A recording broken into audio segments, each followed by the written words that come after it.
Kita lanjut. Ya, kita mulai perkuliahan pertemuan ke-8 ini dengan tema atau tema bahasan uh, restrukturasi perusahaan atau orang menyebutnya aksi korporasi gitu ya. Kalau sebelum UTS kita membahas tentang bentuk-bentuk perusahaan, bagaimana dia didirikan, bagaimana hubungan hukum antar para sekutu, kalau dia badan usaha, kalau dia perseorangan berarti tanggung jawabnya seperti apa, karena tidak ada pemisahan antara entitas perusahaan dengan pemilik. Demikian juga untuk badan usaha yang tidak berbadan hukum. Syarat-syarat supaya dia berstatus badan hukum seperti apa? Apakah dia wajib terdaftar, wajib didaftarkan, kemudian termasuk juga perseroan terbatas. Apa bedanya persekutuan perdata, firma, CV, dan persekutuan dan perseroan terbatas sudah kita bahas. Kemudian kalau Anda masih ingat bahwa salah satu tujuan dari pendirian perusahaan yang itu merupakan tujuan yang wajib melekat pada perusahaan, yaitu memperoleh keuntungan. Memperoleh di sini tidak hanya memperoleh, tentu memperoleh secara maksimal, secara optimal, sebesar-besarnya. Itulah karakteristik perusahaan. Kalau tidak memperoleh keuntungan, ya jadilah yayasan.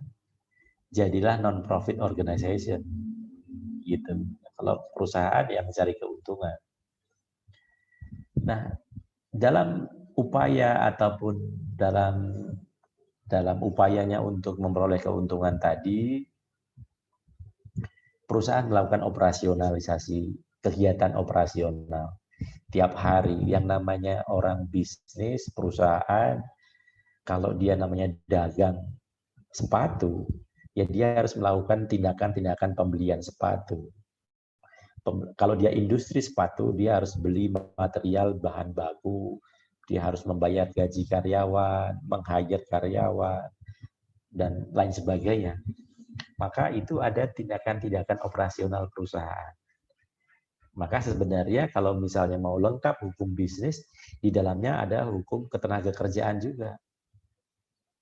Bagaimana kita perusahaan memilih, memperlakukan, mengikat kontrak dengan karyawan, status karyawan, dan lain sebagainya. Itu juga bagian hukum bisnis. Jadi sangat luas hukum bisnis itu. Cuman kan tidak semua kita bahas, sehingga kita bahas yang menurut kita nanti relevan dan kemungkinan Anda akan temui dalam pelaksanaan tugas. Ya, itu terkait dengan pembisnis. Jadi dalam menjalankan kegiatan usahanya, dia melakukan aktivitas pembelian, penjualan, pembayaran gaji pegawai, pembelian aktiva, peralatan, dan lain sebagainya. Itu namanya melakukan aktivitas dari aspek hukum, melakukan aktivitas operasional perusahaan dalam rangka mencapai atau memperoleh keuntungan. Di samping itu, seiring berjalannya waktu, perusahaan juga dalam rangka optimalisasi keuntungan atau membuka lapangan ataupun bidang usaha baru atau ingin menggedekan, memperbesar, karena kalau untuk mencapai proyek-proyek itu saya butuh modal yang besar. Saya kalau mau ikut tender atau lelang dari perusahaan, dari pemerintah untuk bikin bandara, untuk bikin sirkuit Mandalika, untuk bikin stadion JIS di Jakarta, saya ternyata nggak boleh kalau modal usaha saya cuma segini. Kalau hanya operasional biasa, kalau saya perusahaan jasa konstruksi biasa, dengan kelas atau kualifikasi kecil ataupun sedang, maka kalau hanya bikin perumahan mah oke saja. Tapi kalau bikin waduk, bikin bandara, ternyata saya nggak cukup kualifikasi usaha saya. Saya harus melakukan sesuatu yang ekstra, ya semata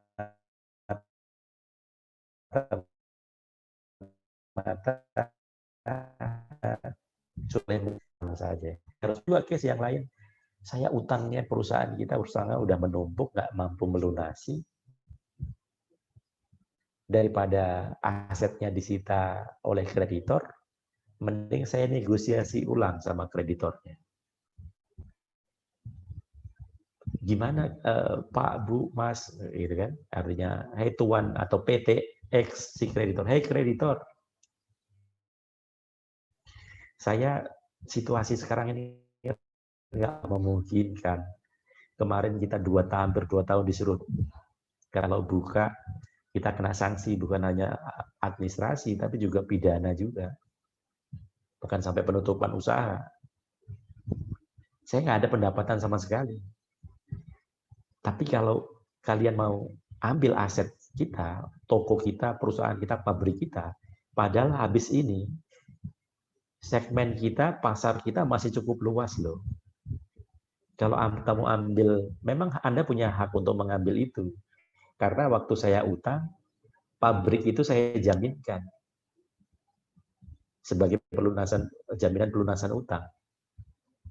Tapi kalau Anda ambil, sudahlah matilah saya, dan Anda juga hartanya juga nggak cukup itu untuk melunasi utang. Mau nggak utangmu saya konversi? Jadi di perusahaan kami, uang yang kamu sertakan di saya, yang semula saya anggap sebagai utang, saya konversi sebagai saham, sebagai penyertaan modal. Ini namanya ini yang disebut dengan debt to equity swap. Saya pindah, Anda jadi pemilik, Anda bukan kreditor lagi, tapi sebagai pemegang saham, stakeholder. Mau nggak? Kalau mau, ya terjadilah itu proses restrukturisasi. Saya nggak mau kalau dikonversi, tapi kepemilikan saya, saham saya, tidak lebih dari 51%. Karena saya nggak bisa mengendalikan Anda. Saya maunya 51%. Oke, kalau gitu tambahin kalau gitu. Jadi 51%. Jadilah akuisisi. Ya, di antara itu kira-kira alasan-alasan itu. Dan banyak beragam alasan yang lain. Sudah gede, ada raksasa bisnis, sama-sama unicorn, gitu. Tapi kita kok berantem terus ya, perang harga segala macam. Yuk kita kawinkan saja usaha kita. Pakai apa nih? Akuisisi, merger, atau konsolidasi? Ya, itu jadi alasan. Biar kita nggak berdarah-darah sendiri. Tapi negara kepentingan. Tunggu dulu, nggak semudah itu. Anda dua raksasa, kalau bergabung, Anda akan berpotensi menimbulkan praktik monopoli dan persaingan usaha sehat. Maka kalau Anda mau melakukan aksi korporasi, harus kirim notifikasi ke kami. Biar kami teliti. Aksi korporasi kalian ini menyebabkan praktek monopoli dan persaingan usaha tidak sehat atau tidak. Kalau menyebabkan itu, batalkan. Tidak boleh. Jadi sesama penguasa pasar saling sehingga nggak sehat. Pemain usaha yang baru nggak bisa masuk dan lain sebagainya. Maka ada aturan-aturan itu. Demikian juga kalau pemisahan, baik split off maupun spin off. Ada perusahaan-perusahaan perusahaan penerbangan yang selama ini dia megang bagian kargonya dia dipegang oleh PT yang satu, bagian cateringnya juga perusahaan dia, misalnya Garuda, dia punya bagian maintenance pesawat, itu Garuda Maintenance Facilities namanya, GMF. Itu servis pesawat itu punya Garuda, yang diservis di situ. Kalau hanya milik saya, dia nyervis pesawat Garuda doang. Dan nggak efektif, apa-apa mesti minta izin Direktur Garuda. Demikian juga untuk bagian kargo, pengiriman barang. Apa-apa nanya ke Direktur Garuda. Demikian juga untuk cateringnya, aerowisata, Garuda Aerowisata. Apa-apa mesti nanya. Sehingga nggak fleksibel mau ngambil, mau melakukan aktivitas operasinya, nggak leluasa, nggak bebas. Saja. lepas sayapnya satu, biar profesional, biar mandiri, biar ramping, dan dia fokus pada itu. Akhirnya pada efektif.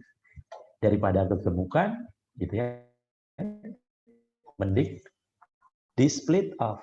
Nah, apa dengan spin off? Kemudian kalau spin off seperti apa? Itu pertimbangan efisiensi. Kadang pertimbangan persaingan usaha begini. Ada perusahaan yang sudah mapan, existing. Ada tahu Indomie kan? Ada tahu Sarimi kan? Atau Super. Itu pemiliknya sama.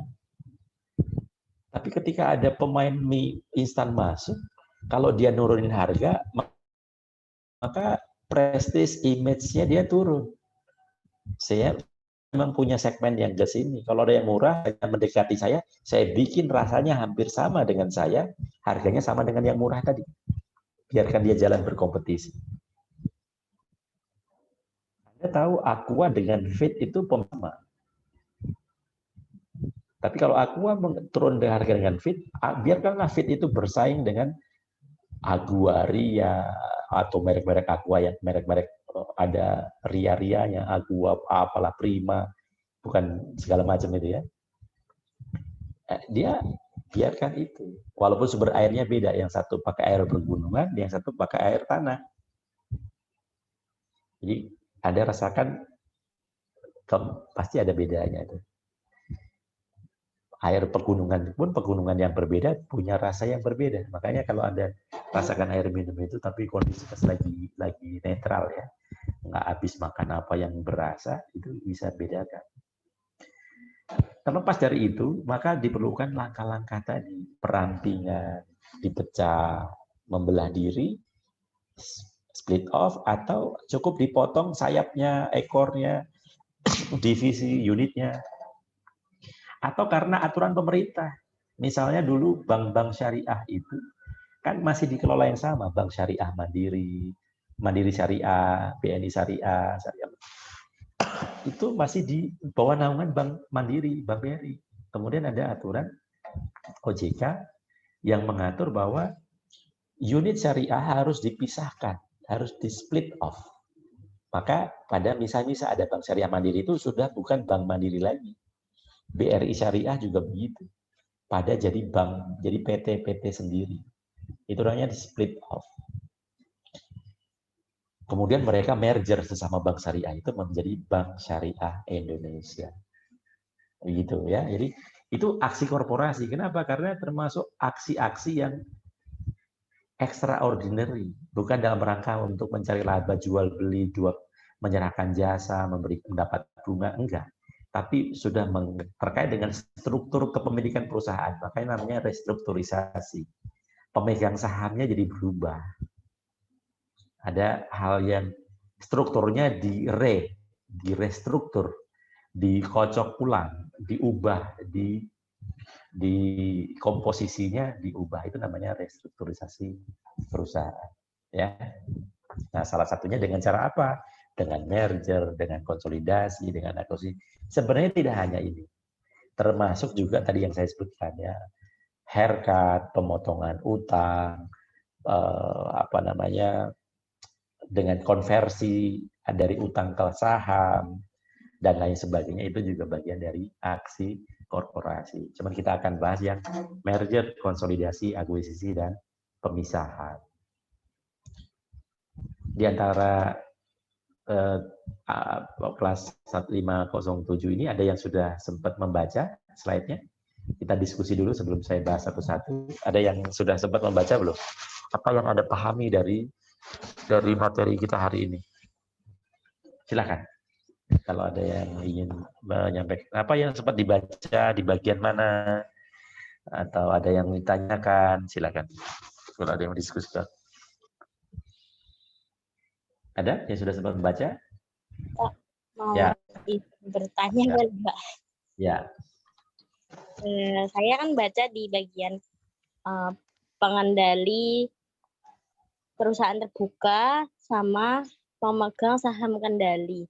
Nah, itu tuh saya pikir tuh tadinya sama, Pak. Tapi setelah saya baca itu, oh ternyata beda. Tapi saya bingungnya begini, Pak. kenapa dari ayat 1 sama 2 itu digabungkan dengan kata atau. Kalau atau kan berarti harus salah satu gitu ya, Pak. Nggak boleh dua-duanya. Itu gimana ya, Pak? Oke. Ada yang lain lagi? Silakan. Ada yang ingin menjawab pertanyaan saya boleh, pertanyaan yang lain juga boleh.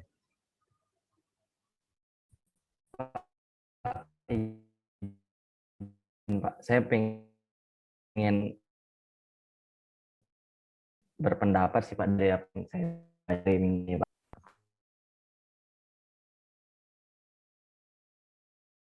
Bisnisnya saya berjalan di tengah-tengah pasti kan nggak mulai. Kalau saya kaitkan dengan apa dampak dari katakan paham atau itu dari situ jelas berbeda seperti itu Pak. Kalau misalnya merger ya karena satu yang tumbuh maka yang pemegang saham di yang bubar itu akan menjadi otomatis pemegang saham yang besar itu yang A. Tapi kalau dia konsolidasi ya hartanya mereka itu akan bergabung menjadi bentuk perusahaan baru dan pemegangnya itu akan menjadi pemegang dari perusahaan yang baru. Itu sih yang saya tangkap Pak. Kurang lebihnya terima kasih Pak. Oke, Radit. Ya, secara garis besar betul. Jadi nanti kita coba dalami apa bedanya akuisisi, merger, dan konsolidasi. Nah, termasuk yang Sasha nanti saya jawab ya. Soal yang ini, Sya. Yang kamu tanyakan yang mana, Sya? Ini? Atau yang ini? Yang ini? Dua-duanya, Pak. A sama B itu digabungkan dengan kata atau. Berarti satunya berarti ya, Pak? Oke. Ya, oke, Sya. Silakan. Biar nggak lupa. Tadi di slide sebentar Pak. Oh iya, slide di akuisisi contoh akuisisi yang skema nah yang itu Pak, skema yang itu. Nah itu nanti boleh mohon dijelaskan ya Pak. Itu kan di bawah itu udah 100% gitu loh memenuhi sahamnya PT Damai itu Indah. Nah sedangkan kalau PT Indah Damai itu udah mana? Contohnya Pak, Bu, yang akuisisi. Ini. Ya Pak, contohnya. Mana Damai itu Indah itu mana? Oh ini. Ya Pak. Nah itu kan itu yang PT Harapan Indah, PT Indah Berseri, PT Kenangan Indah itu kan kalau dijumlahkan kan udah 100% gitu loh Pak. Nah ini PT Indah namanya itu menguasai sahamnya yang mana gitu Pak. Begitu Pak. Okay. Terima kasih Pak. Oke, ya. Ada yang lain lagi? Yang ada pertanyaan? Bertanya, Pak. Siapa ini? Silakan. Izin bertanya, Pak. Silakan, Yas. Ya, saya izin bertanya perbedaan pemegang saham mayoritas dan pemegang saham pengendali itu seperti apa ya, Pak? Terus apakah kalau pemegang saham mayoritas itu sudah pasti pengendali gitu? Oke. Ada lagi yang ditanyakan, teman-teman? Atau sambil jalan coba kita bahas ya. Jadi baik, pertanyaannya bagus-bagus tadi. Yang pertama, aksi korporasi tadi itu sekaligus juga apa yang disampaikan Radit. Alasan orang atau perusahaan melakukan aksi korporasi itu ada dua kondisi. Karena ingin ekspansi, memperbesar skala bisnis dan lain sebagainya, atau karena dalam kondisi kesulitan. Tapi kalau kita melihatnya kan dari dua arah bisa. Bagi perusahaan yang ingin ekspansi, dia beli saham perusahaan yang sedang kesulitan keuangan, kan bisa saja. Atau alasan yang dua-duanya sebenarnya sama-sama besar, kayak Gojek dan Tokopedia kan sama-sama besar. Tapi mereka melakukan aksi korporasi karena ingin yang lebih besar lagi. Ada namanya bersenyawa itu kan 1 + 1 tidak sama dengan 2. 1 + 1 itu bisa 3, 5, 10, 100. Sinergi itu di sini. Kolaborasi itu 1 + 1, 2 + 2 bukanlah 4, tapi bisa 5, 6, 7, dan lain-lain. Tidak bisa pakai rumus matematika. Valuasinya ini sekian, begitu digabung ternyata powerful. Nah, powerfulnya ini sama KPPU, Komisi Pengawas Persaingan Usaha, akan dinilai. Oh, jangan sampai kamu kebablasan. Negara tidak melarang perusahaan itu besar, tapi yang dilarang adalah kalau dia besarnya itu berpotensi terjadi abuse, penyalahgunaan. Nah, itu nanti di materi di persaingan usaha tidak sehat. Ada materi di pertemuan berapa itu, kelompok berapa, Anda akan bahas itu. Nah, jadi apa namanya, itu aksi-aksi korporasi itu bisa dilihat dari dua sudut pandang. Sudut pandang orang perusahaan yang sehat pengen besar, ada sudut pandang perusahaan yang sakit yang butuh modal, atau yang sama-sama punya modal yang sama. Artinya dari dua sudut pandang itu, dari investor maupun investi atau emiten. Apakah dengan cara diakuisisi, dibeli sahamnya, atau dengan cara kamu melebur ke saya aja, gitu. Atau kita kalau selama ini hanya bersaing perang harga segala macam dan lain sebagainya. Ada yang nggak jadi merger karena aturan melarang mereka merger, misalnya. Nah, karena melarang mereka merger, tapi tidak tertutup kemungkinan secara legal tidak ada hubungan kepemilikan. Tapi sama KPPU, mereka dihukum telah melakukan persekongkolan, penetapan harga secara bersekongkol. Ini yang tadi menyambung pertanyaan Sasha tadi, atau tadi kepemilikan sahamnya tidak mencapai angka yang ditentukan, tapi ternyata dia sebenarnya lah pengendali yang sesungguhnya. Ini yang disebut dengan beneficiary owner. Jadi pemilik perusahaan itu kalau secara real, teman-teman, ada dua kategori. Satu legal owner. Legal owner itu kepemilikan secara hukum. Pemilik yang secara hukum tercatat di daftar pemegang saham.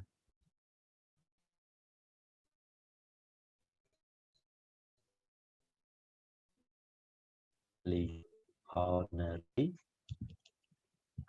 ownership. Kepemilikan secara, ini ya si mastermind-nya. Dialah pemegang saham yang pemilik perusahaan yang sesungguhnya, dia si beneficiary, si BO ini, beneficiary owner. Kalau ini nominee biasanya, nominee person, nominee orang-orang perusahaan boneka, pemilik boneka, tapi dialah yang tercatat di daftar pemegang saham, yang terdaftar di akta pendirian, yang didaftarkan di Kementerian Hukum dan HAM. Gitu ya. Nah, tapi dasar kita untuk menguji hanya di Perpres yang nggak terlalu banyak bisa di enforce gitu. Nah, saat ini kita begitu. Jadi kita masih kaku pada beneficiary owner. Walaupun harusnya kalau tanggung jawabnya ada apa-apa, termasuk secara pidana, perdata, harusnya beneficiary owner harus ikut bertanggung jawab. Kan kemarin kita bilang pemegang saham yang kalau dia turut mengendalikan saja, dia ikut bertanggung jawab. Termasuk bukan pemegang saham pun, dia bisa dimintai pertanggungjawaban kalau ternyata dialah si aktor intelektualisnya yang menyebabkan perusahaan menjadi rugi. Sehingga kepadanya dapat dibebani tanggung jawab atas utang perusahaan. Nah, itu beneficiary owner. Nah, selanjutnya, dasar-dasar hukum yang terkait, ini ada banyak yang saya cantumkan, itu tidak lain dan tidak bukan karena kalau hanya melakukan aksi korporasi perusahaan secara umum, maka di Undang-Undang PT sudah diatur. Tapi kan dalam setiap aksi korporasi juga ada bidang hukum lain yang terkait. Seperti tadi, jangan sampai menimbulkan praktek persaingan usaha tidak sehat atau monopoli. Aturan pemerintah itu diatur. Kemudian kalau BUMN bagaimana cara melakukan merger, konsolidasi, akuisisi, ada PP-nya itu. Kemudian harus kewajiban notifikasi. Bagaimana kalau perusahaan TBK yang melakukan aksi korporasi? Bagaimana kalau perbankan yang melakukan aksi korporasi? Dan lain sebagainya. Itu ada aturan-aturan yang harus diperhatikan. Tidak semata-mata hanya didasarkan pada undang-undang perseroan terbatas. Gitu ya, termasuk kalau yang melakukan aksi korporasi, perbankan, asuransi, yayasan, ataupun terkait dengan ketentuan terkait dengan perjanjian, syarat-syaratnya perjanjian, ini semuanya terkait. begitu ya. Dasar hukumnya tentu Anda nanti bisa lihat kalau memang ketemu case, oh yang akuisisi, yang merger apa nih, bank, koperasi, atau apa, atau perusahaan di bidang apa, maka lihat regulasi di bidang usaha perusahaan yang dimaksud. Tapi secara umum aturannya itu. Secara umum sederhana, restrukturisasi diartikan sebagai menata ulang skala atau komposisi kepemilikan perusahaan. Jadi kepemilikan juga sebenarnya terkadang teman-teman, kalau Anda lihat di neraca perusahaan atau posisi keuangan,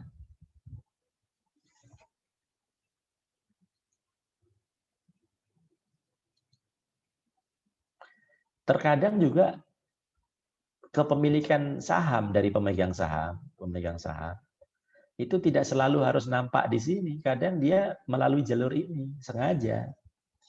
Dia menggelontorkan dananya ke perusahaan, ini entitasnya. Itu tidak dalam bentuk modal, tapi seolah-olah pinjaman dari pemegang saham. Padahal jangka panjang juga itu fungsinya juga seperti itu. Tapi dengan sebagainya, maka dia larikan ke instrumen seolah-olah utang saja. Makanya nanti kalau teman-teman misalnya ada yang kerja di Direktorat Jenderal Pajak, teman-teman akan ketemu ada batasan namanya debt to equity ratio. Debt to equity ratio atau debt. Oh jangan, nggak boleh, ini perbandingannya maksimal 4:1. Nggak boleh ini 5:1. Ini udah masuk kategori modal nih, punya modalnya utang yang gede, tapi jalan terus. Nah, misalnya itu ada regulasi PMK, berarti ikutin regulasi itu. Nah, tapi intinya restrukturisasi itu begitu. Hal-hal atau aksi-aksi korporasi, tindakan-tindakan untuk merestrukturisasi, baik restrukturisasi mau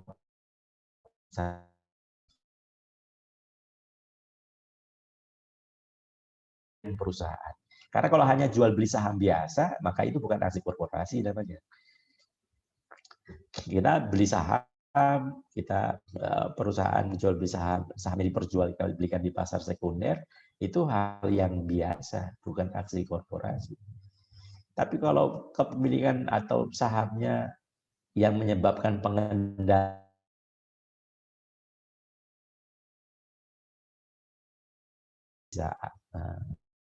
merger, konsolidasi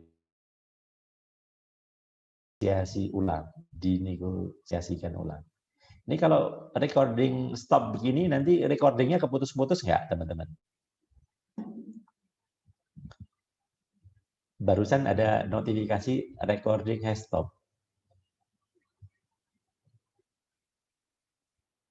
Nanti recordingnya keputus-putus nggak biasanya? Biasanya keputus-putus, Pak. Siapa yang mungkin bisa dialihkan tuh yang lebih stabil ya, biar nggak keputus-putus? Siapa yang atau udah lanjutkan lah, udah terlanjur lah ya, nanti nanggung nyambung-nyambungnya, apa namanya, biar nggak terputus-putus begitu. Mungkin next kita cari yang lebih stabil laptopnya atau jaringan internetnya ya. Oke, jadi restrukturisasi itu begitu. Baik restrukturisasi utang, modal, bisa dengan cara dialihkan, dibeli, dan lain sebagainya. Tujuannya ada juga yang perusahaan ketika mau melakukan ekspansi, sebenarnya secara modal, tempat, lokasi, semua dia udah punya. Tapi kalau daripada saya merintis perusahaan baru dari awal, belum lagi saya belum tentu punya izin. Di daerah itu tertentu saya kalau izin bikin usaha yang menggunakan air tanah, bikin hotel, izinnya udah nggak diterbitkan lagi pemerintah daerah itu. Maka saya beli hotel yang sakit nggak apa-apa deh. Nanti saya sehatkan, saya jalankan. Ada juga yang perusahaan memang kegiatan usahanya tidak menjalankan kegiatan usaha, tapi rekapital begitu. Perusahaan yang biasanya terkait dengan modal ventura, biaya perusahaan permodalan. Tujuannya memang beli perusahaan sakit, dipoles, disehatkan, disuntik, dana gitu ya. Kemudian akhirnya begitu sehat dijual. Ada capital gain didapat dia. Jadi kerjaannya nyari perusahaan sakit untuk dipoles, disehatkan, begitu sehat jual. Ya aksi korporasi itu ada yang dilakukan oleh perusahaan yang karena nggak sengaja, ada yang memang dia didirikan untuk perusahaan itu. Perusahaan-perusahaan modal ventura itu begitu. Ya, gandeng perusahaan yang sedang kesulitan. Tapi dia punya perizinan. Dia punya hak kekayaan intelektual. Daripada saya membuat riset baru, saya beli perusahaan ini, temuan ini, kalau saya beli mahal. Anda pernah dengar yang teh Sariwangi, teh Sariwangi kan? Pernah dengar Sariwangi pilot gitu. Padahal yang pilot itu perusahaan yang pertama kali menemukan si pemilik hak kekayaan intelektual, si penemunya, hak moralnya ada di dia memang. Tapi secara ekonomi sudah dialihkan kepada Unilever. Jadi sekarang ini masih ada teh Sariwangi. Kenapa? Karena sudah dipakai oleh Unilever. Hak ekonominya sudah beralih ke Unilever. Tapi perusahaan penemu teh Sariwangi sendiri sudah pilot sebenarnya. Makanya waktu itu sempat heboh, Sariwangi pilot. Tapi kita masih bisa pakai merek Sariwangi.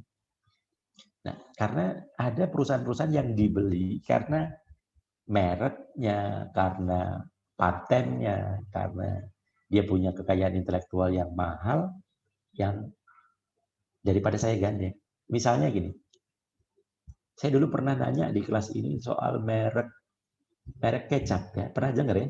Saya tanya nggak di kampungnya merek kecap yang terkenal apa gitu? Pernah saya tanya nggak?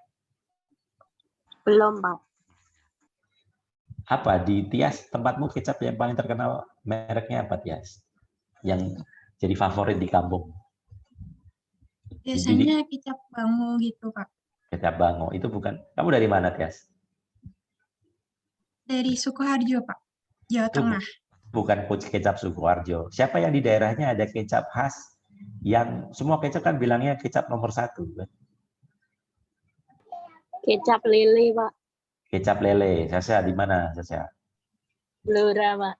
Blora. Selain kecap lele, siapa lagi di daerahnya yang kecapnya mayoritas orang di kota Anda, di kabupaten Anda pakai kecap itu? Ini yang cewek-cewek nih suka bantu masak orang tuanya nggak nih?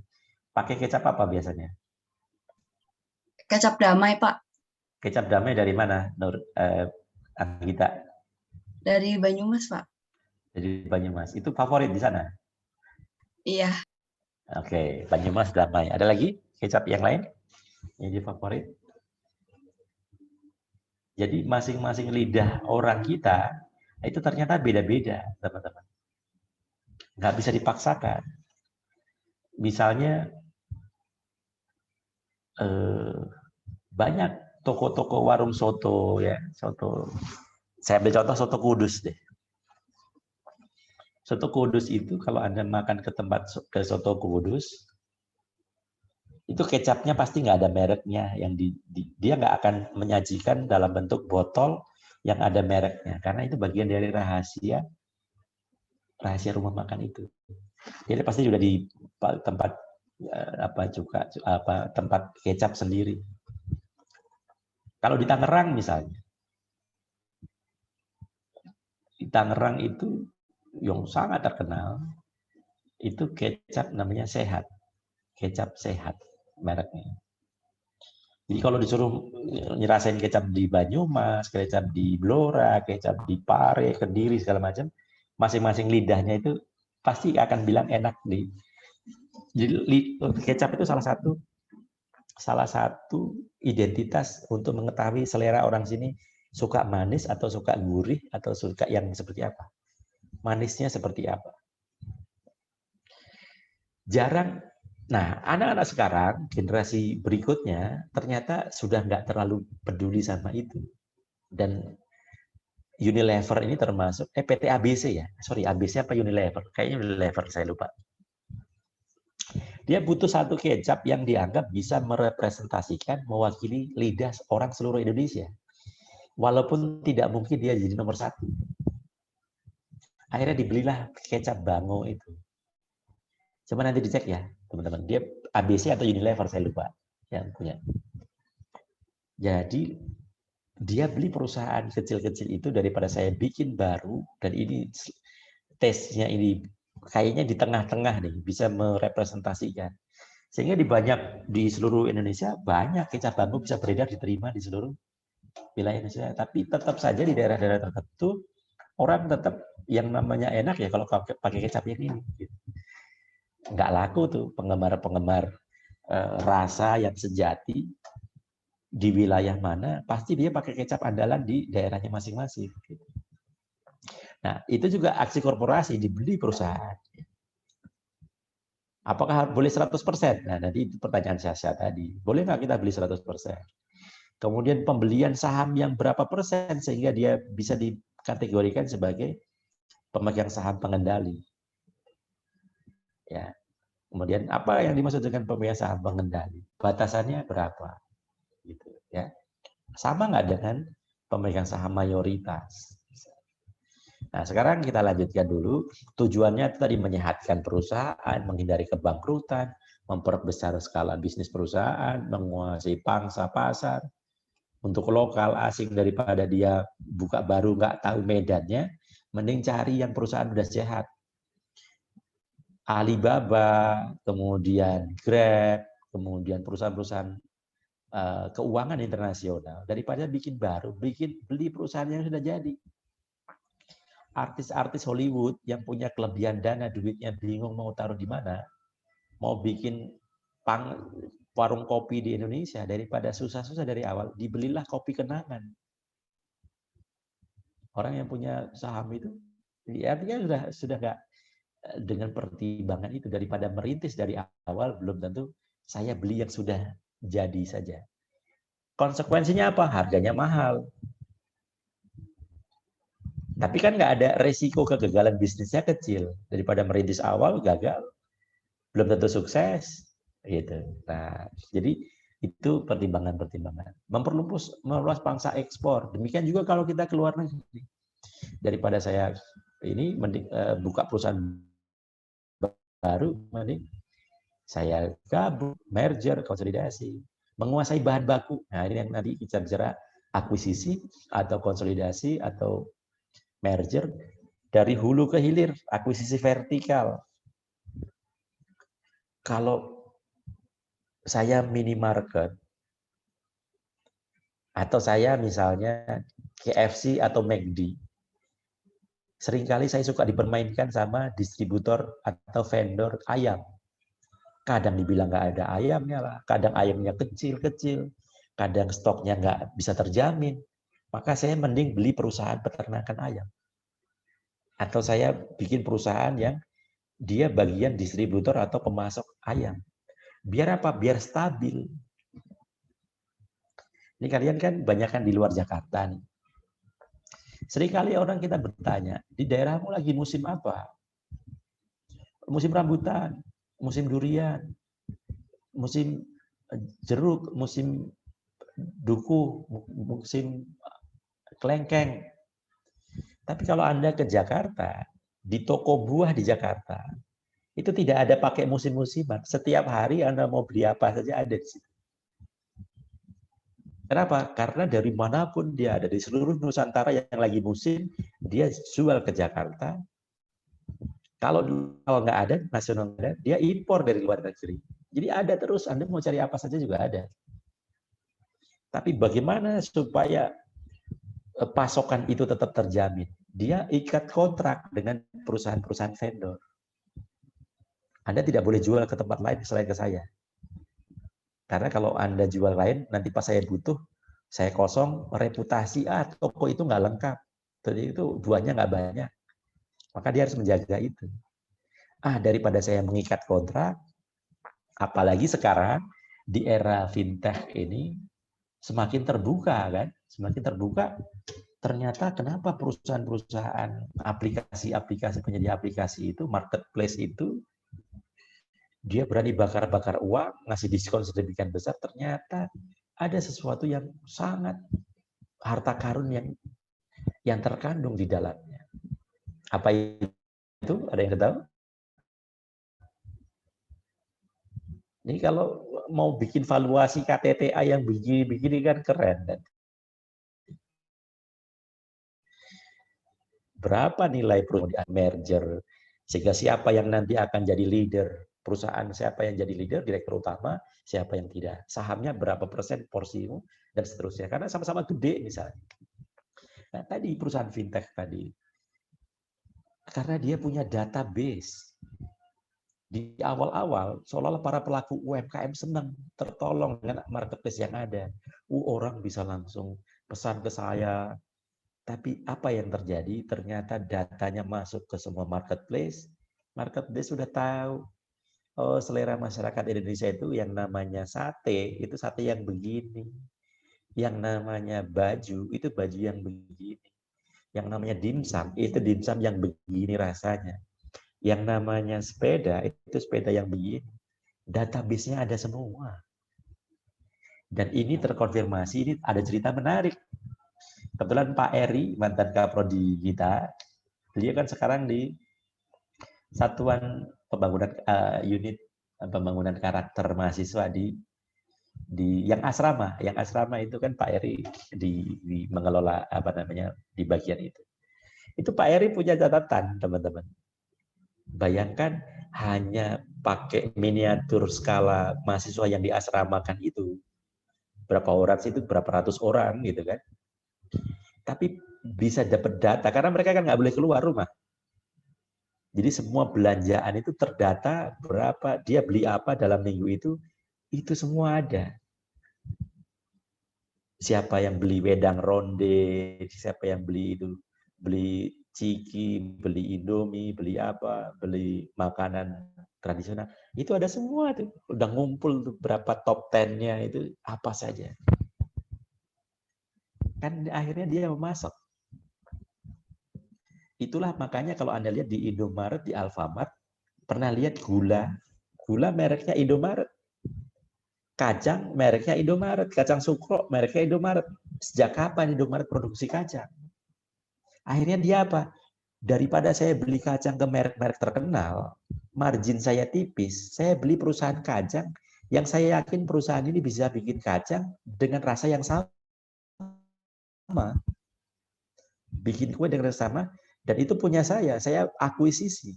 Untung saya 100%, saya nggak cuma dapat profit sekian persen saja. Gitu ya, itu dia bisnis kira-kira begitu. Itulah yang menyebabkan perusahaan melakukan aksi korporasi. Gitu. Ini terikot ya. Saya takutnya yang contoh-contoh real ini kan memudahkan mahasiswa untuk belajar. Jadi saya maunya kalau jawab pertanyaan itu kita begitu. Tapi memang teman-teman harus rajin membaca. Karena teman-teman kan pengalaman hidupnya belum banyak. Tapi shortcut-nya apa? Cara baca dengan membaca.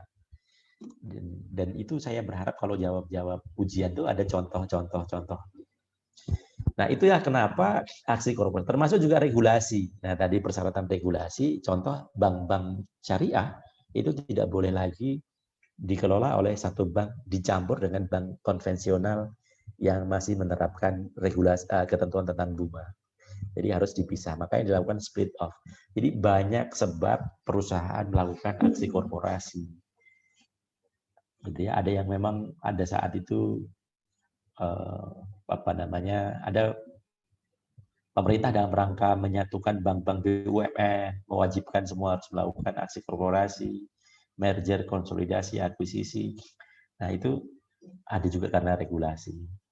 Nah, bentuk-bentuk restrukturisasi perusahaan itu yang sering orang sebut dengan aksi korporasi itu macam-macam. Utamanya kalau aksi korporasi sih yang terkait dengan perubahan saham ya. Tapi ini restrukturisasi secara umum ada penggabungan, peleburan, nanti baca sendiri. Oke ya. Nah, sekarang kita masuk di merger, konsolidasi dan akuisisi. Secara garis besar, penggabungan itu nanti baca sendiri, di sini ada contohnya semua ya. Tadi terus terang di kelas sebelumnya tadi ada yang malah saya tanya, ada yang sudah baca enggak gitu. Tapi ternyata ada satu mahasiswa yang malah tampil menjelaskan ini. Jadi saya cuma mendengarkan, kemudian nambahin. Slide-nya dia share, kemudian dia sudah membaca, dan dia dijelaskan. yang nggak ngerti, saya ini bagian nggak ngerti Pak, gitu. Jadi saya masukkan ke sana. Nah, jadi karena dia sudah membaca, ya, sudah membaca. Penggabungan itu intinya pakai rumus ini contohnya ada ya. Jadi yang Anda lihat sekarang ada Bank CIMB Niaga, ini kan dari Malaysia ini sebenarnya. Itu merupakan bank yang ukurannya menjadi lebih besar karena Bank Lipo, cabang-cabang Bank Lipo juga menggabung ke dia. Jangan pakai kata melebur ya. Melebur itu melebur dua-duanya seperti konsolidasi. Jadi bubar demi hukum karena bergabung dengan PT yang ada satu yang masih existing. Jadi kalau ada PT Lain Hati, Pujaan Hati, Dua Hati, merger, maka yang tersisa ada satu perusahaan yang existing. Tapi bukan perusahaan baru. Ini melebur ke sini, menggabung ya, ini menggabung ke sini, sehingga Pujaan Hati masih existing. Nanti dia dapat apa dong pemegang sahamnya? Dapat saham di sini, entah berapa persen, tergantung kesepakatan. Berdasarkan valuasinya. Kenapa harus ini yang masih eksis? Kenapa nggak ini? Kenapa nggak ini? Karena itu bagian dari bargaining posisi. Karena tergantung appraisal-nya. Nah, ini kalau yang seperti ini kan ada, kenapa Gojek dan Tokopedia, siapa yang existing company? Kenapa namanya merger? Padahal kok begini? Kalau konsolidasi itu tiga-tiganya melebur menjadi satu entitas baru. Ini nggak ada Lain Hati, enggak, Pujaan Hati bukan, Dua Hati juga bukan, tapi PT Hati-Hati. Apakah ini nggak sama dengan Gojek, PT Karya Anak Bangsa, dan Tokopedia dengan GoTo? Kenapa disebut merger? Gitu. Ya kan? Mereka semua media bilangnya merger, padahal memang merger. Ini kan merek dagang, merek usaha, merek perusahaan. Sekarang perusahaannya juga diganti PT, ada pergantian nama, tapi aktanya ada mereka merger. Perusahaan yang existing, sepengetahuan saya Gojeknya yang existing, Tokopedia-nya bubar demi hukum, tapi tetap akhirnya pun PT-nya berubah menjadi GoTo, tapi aksi korporasinya adalah merger. Di bawah GoTo itu adalah GoTo merek dagang, yang akhirnya dipermasalahkan, gitu ya. Merek dagang, brand yang akhirnya dipermasalahkan. Itu nanti di persaingan usaha, di hak kekayaan intelektual ya, nanti dibahas. Nah, tapi terlepas dari itu, yang dinamakan merger adalah penggabungan perusahaan di mana yang satu demi hukum bubar karena bergabung dengan perusahaan yang existing atau surviving entity. Sementara kalau konsolidasi nggak ada yang surviving entity, semuanya bubar demi hukum setelah berdirinya perusahaan seiring ketika dengan peleburan. Nah, contohnya kan begitu ya ini. Tapi jangan lupa dalam case ini yang tadi ditanyakan, akuisisi ya, sama tapi case-nya. Nah, dengan bergabung, perusahaannya tinggal satu. Nah, kemudian kalau konsolidasi muncul baru. Nah, contohnya yang Anda kenal Bank Mandiri, mungkin banyak yang Anda masih SMP atau SD barangkali ya. Anda pernah dengar tahun 97 itu umur berapa? Anggita umur berapa tahun 97? Belum ada, Pak. Oh, belum ada ya. Belum ada. Saya lagi di Sulawesi, tugas kerja di Sulawesi. Kamu lahir tahun berapa, Anggita? 2000, Pak. Oh, 2000 ya. Jadi kalian nggak tahu kan Bank Mandiri itu merupakan hasil konsolidasi dari Bank Bumidaya, Bank Dagang Negara, BDN, Bank Dagang Negara, Bank Bumidaya, Bank Eksim, Bapindo, Kamu nggak tahu pasti karena belum lahir gitu. Kecuali kalau baca yang lalu-lalu. Itu hasil konsolidasi. Banknya bubar semua menjadi satu bank namanya Bank Mandiri. Kalau yang penggabungan contohnya ini, dan ada banyak lagi case-case. Di sini kayaknya ada contohnya, saya tulis banyak tuh. Akuisisi ya. Nah, begitu bedanya ya. A ditambah B, hasilnya C, itulah konsolidasi. Kalau A ditambah B, hasilnya A atau B, salah satunya masih eksis, itu namanya merger. Walaupun bisa jadi dia akan berubah nama nanti. Itu lain soal. Pergantian nama itu hal yang biasa. Nah, sekarang bagian atau pengambil alihan, atau orang sering sebut take over, ya, diambil alih. Nah, saham dibeli perusahaan, diambil alih itu hal biasa dan belum tentu masuk kategori aksi korporasi dalam tanda petik.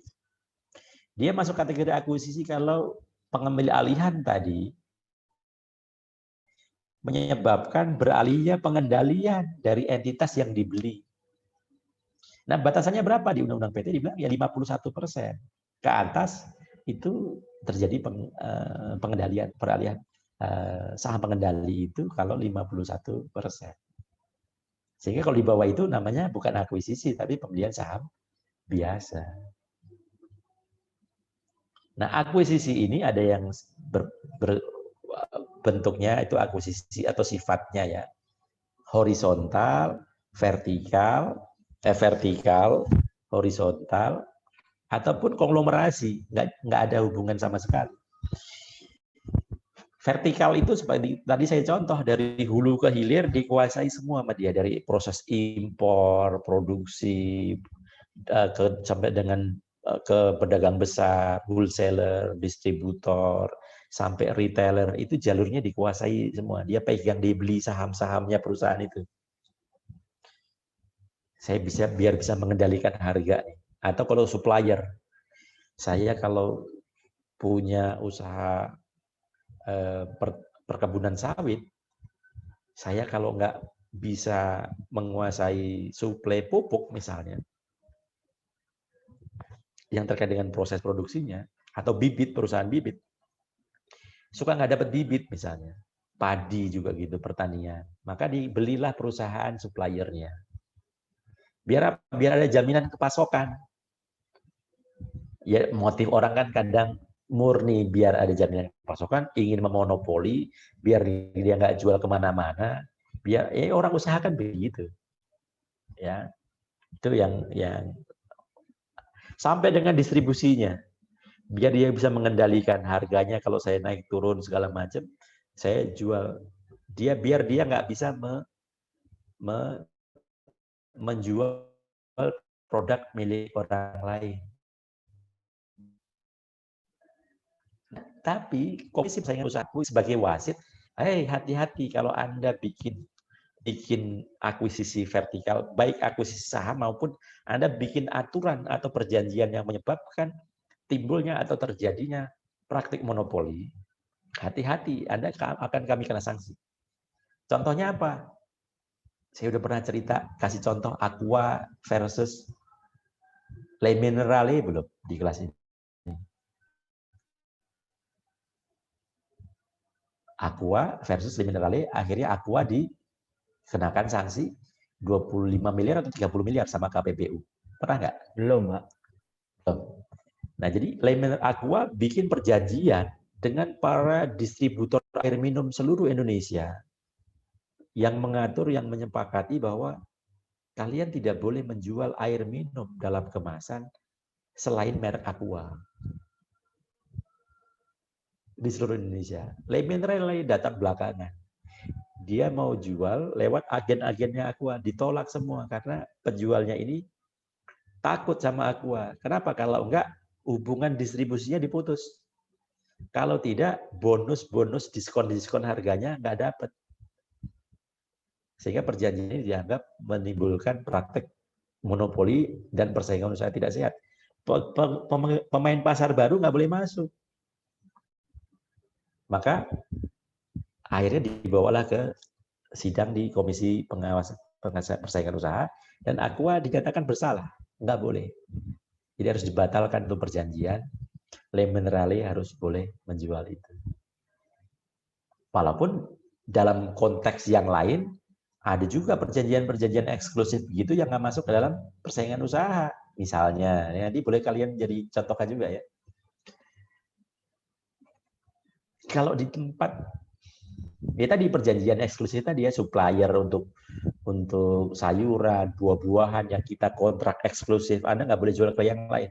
Ketahuan Anda jual ke supermarket lain, saya putus kontrak. Ada juga yang begitu kan. Tapi kalau tidak menyebabkan praktek monopoli, ada pedagang yang lain juga banyak, ya silakan. Nanti Anda bahas itu. Nah, misalnya di food court tertentu, atau di tempat kantin sekolah kalian deh ya, tempat kantin-kantin Anda waktu sekolah dulu, pernah lihat nggak ada kulkas yang mereknya Coca-Cola, teh botol sosro, gitu. Nah itu ada perjanjian, saya kasih pinjam yang cenderung dikasih sebenarnya. Tapi syaratnya Anda nggak boleh masukkan minuman untuk merek selain grup kami. Nah, itu kan ada perjanjian-perjanjian gitu kan. Nah, itu bagian-bagian dari upaya untuk memaksimalkan laba, memastikan ketersediaan, memastikan pasar. Karena kalau dia memasarkan produk orang lain, sementara saya sudah biayai Anda, nanti kalau produksi saya nggak terjual terserah pasar gimana? Karena distributornya udah penuh dengan barang orang lain. Maka saya harus pastikan bagian pemasaran dia hanya menjual produk saya. Supaya itu bisa terjadi gimana? Kalau saya hanya ikat kontrak saja dia nggak mau. Saya beli aja deh perusahaannya. Tentu harganya mahal. Oke mahal nggak apa-apa sekarang. Yang penting jangka panjangnya saya menguasai pasar itu. Nah itu akuisisi vertikal. Kalau vertikal ya dengan perusahaan sejenis sebagai pemasok, pembuat produsen alat-alat spare part mobil misalnya atau motor. Satu untuk merek A, merek B, merek C, biar nggak bersaing, nggak saling kompetisinya nggak berat. Udah saya beli deh, saya punya saham. Kalaupun dia gede bagus juga nggak masalah. Atau misalnya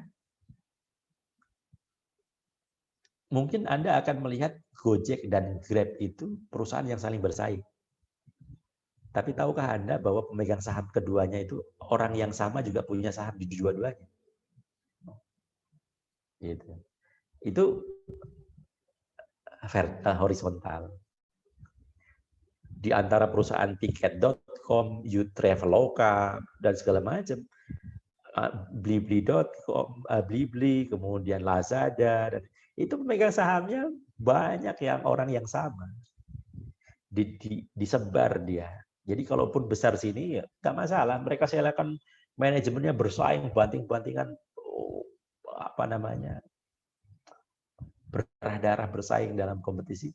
Tetap saja saya yang untung. Karena ada akuisisi horizontal tadi.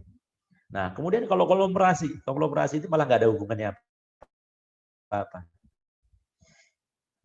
Raffi Ahmad, perusahaan di bidang entertainment, dia beli klub sepak bola, nggak ada hubungannya bidang usahanya. Bukan usaha yang sejenis. Dia nanti bikin hotel misalnya, atau bikin apa yang tidak ada hubungannya dengan kegiatan usaha yang sejenis, namanya akuisisi konglomerasi. Bidang usahanya itu bukan bidang usaha yang memang menjadi core bisnis dari perusahaan yang mengakuisisi. Itu akuisisi ya.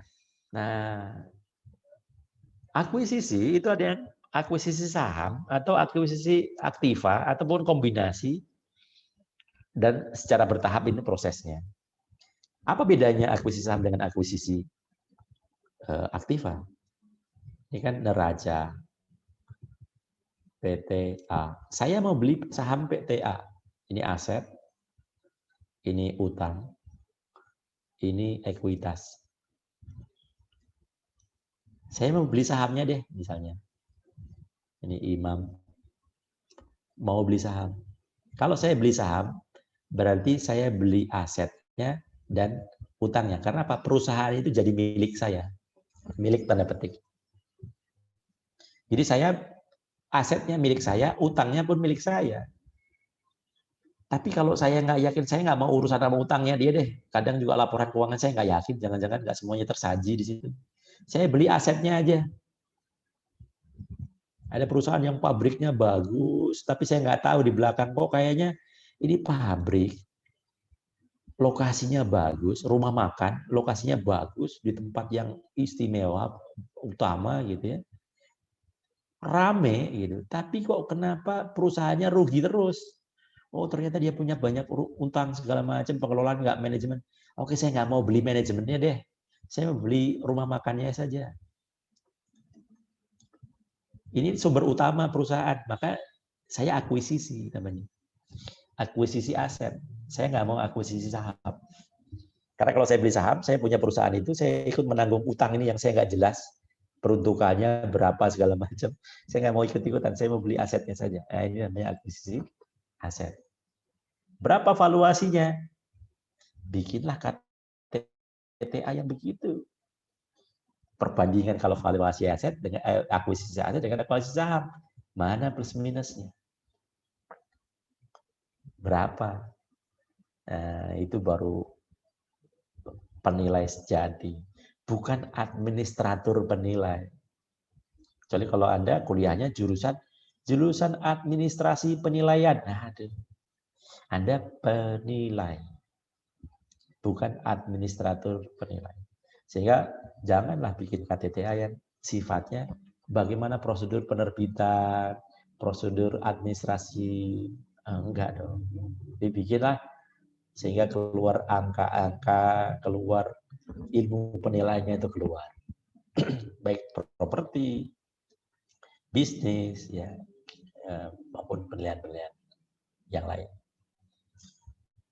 Nah, itu akuisisi. Nanti kalau ada pertanyaan silakan ditanyakan ya. Sekarang jam berapa nih? Saya sampai jam 1. Iya, Pak. Oke. Sekarang kita lanjutkan apa nih? Akuisisi internal eksternal ya. Artinya internal eksternal itu kalau masih satu grup diakuisisi, PT-nya beda ya. Bedakan akuisisi dengan cabang ya, teman-teman. Akuisisi itu entitasnya berbeda. 50% gitu. 51%, tapi dia entitas yang berbeda. Sehingga masih dimungkinkan mereka saling akuisisi satu grup. Kalau cabang itu perusahaannya satu. PT, dia punya divisi-divisi cabang. Cabang A, cabang B. Tapi kalau konglomerasi, itu antara anak dan induk gitu. Jadi kalau ini branch, kalau anak itu akuisisi itu jatuhnya nanti subsidiary.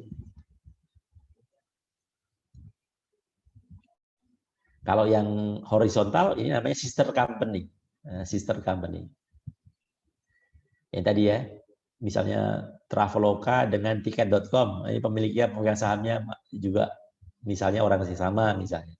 Nah, ini antara ini dengan ini namanya sister company. Nah, ini konglomerasinya ada di sini. Nanti dia punya bisnis di mana-mana. Di perusahaan di bidang apa. Jadi kalau teman-teman misalnya lihat, oh bank-bank nanti akan khawatir datangan dengan model cryptocurrency. Mereka nggak khawatir karena mereka punya saham di sana. Ada pemain baru dia apa? Itu perusahaan dia juga. Jadi orang punya duit mau taruh di mana aja udah bingung naruh duitnya. Jadi kalau kelihatan ada pemain pasar baru, yang lain khawatir, enggak juga. Mereka itu pemiliknya juga kok. Gitu ya. Pakai baju yang berbeda saja.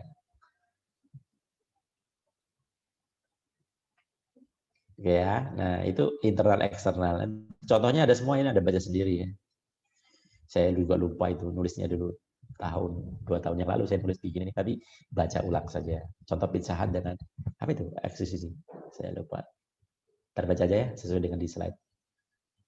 Ada Aqua oleh Danone, Pizza Hut, misalnya PT HM Sampurna dibeli oleh Philip Morris. Nah, ini yang saya ikut sumber alfa ini saya pernah terlibat di dalamnya dalam salah satu proses lah. Apa namanya, sumber Alvaria Trisejahtera waktu itu dibeli oleh Philip Morris ya. Kemudian oleh Carrefour. Carrefour ini satu grup dengan apa namanya, punya Khairul Tanjung ya, Khairul Tanjung dan seterusnya ya, itu eksternal. Walaupun kalau kita ngomong ya, internal eksternal ini dalam praktek, kalau kita bicara beneficiary owner, sebenarnya internal juga ada gitu. Kelihatannya aja eksternal. Beberapa contoh lain akuisisi yang terkenal, Gojek, atas Moka, Dompet itu ya kan. Sekarang mereka lagi mengakuisisi perusahaan-perusahaan apa? Di bidang makanan ya. Di bidang makanan udah mulai semakin mengerucut keuntungan yang mereka mulai dapat. Makanya mereka nggak IPO ditunda itu kadang permasalahannya bukan apa-apa. Karena kalau mereka IPO jadi perusahaan terbuka, dia harus menyampaikan laporan keuangan. Nanti orang jadi tahu sumber pendapatan mereka terbesar itu dari mana. Penyajian di neraca gimana? Bagaimana menyajikan mereka motor, mobil punya pihak ketiga itu? Itu kan bukan punya dia. Tapi valuasinya saya bisa memperoleh status sebagai dekakorn misalnya. Itu dari mana? Gitu. Kalau dia nggak punya aset intangible kebanyakan. Nah itu tuh mesti mereka juga perusahaan-perusahaan fintech itu banyak yang nggak mau membuka juga data keuangan.